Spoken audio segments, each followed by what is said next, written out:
So ayan, ayaw tumagos ng kuryente.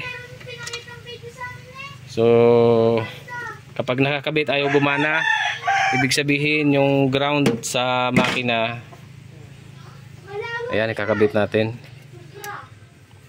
Yung ground sa makina ay wala.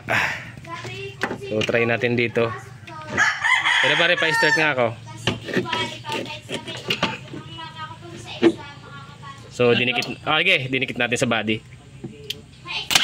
Up. Okay. Ayan, dinikit natin sa body. So umikot na yung ating starter. Ayan.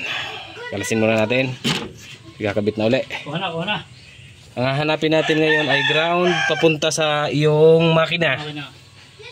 I'm sure itong iyong ground papunta sa makina ay maluwag or putol. Putol.